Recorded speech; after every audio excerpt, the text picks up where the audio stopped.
যত তাড়াতাড়ি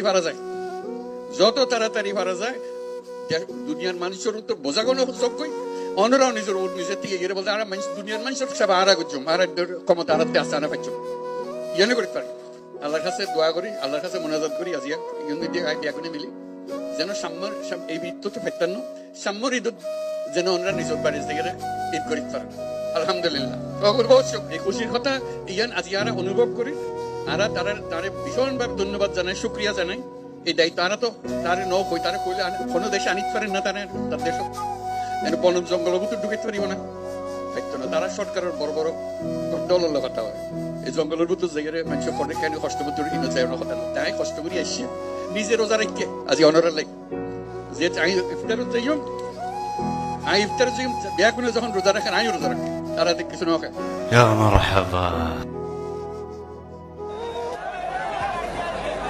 পৃথিবীর কোনো বিশ্বনেতা এর আগে এমন আয়োজনে অংশ নেননি। একসাথে লাখো রোহিঙ্গার ইফতারে অংশগ্রহণ, সবাই এক জায়গায় জমায়েত হয়েছেন উখিয়ার বিভিন্ন ক্যাম্প থেকে। ইফতারের আয়োজন করা হয়েছে প্রধান উপদেষ্টা ডক্টর মোহাম্মদ ইউনূসের সৌজন্যে। রোহিঙ্গাদের সাথে ইফতার করেন প্রধান উপদেষ্টা ডক্টর মোহাম্মদ ইউনূস, সাথে ছিলেন জাতিসংঘ মহাসচিব অ্যান্তোনিও গুতেরেস। যত তাড়াতাড়ি পারা যায় দুনিয়ার মানুষের তো বোঝাগোনো যোগ্যই অনরাও নিজের থেকে গিয়ে বলতে আর দুনিয়ার মানুষের সব আর করছুম আর ক্ষমতা আরাতে আসতে আনা পাইছুম ইয়ানে করতে পারি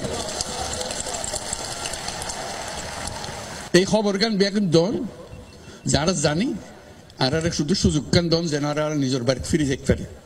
এর আগে দুপুরে ঢাকা থেকে রোহিঙ্গা ক্যাম্প পরিদর্শনে আসেন জাতিসংঘ মহাসচিব।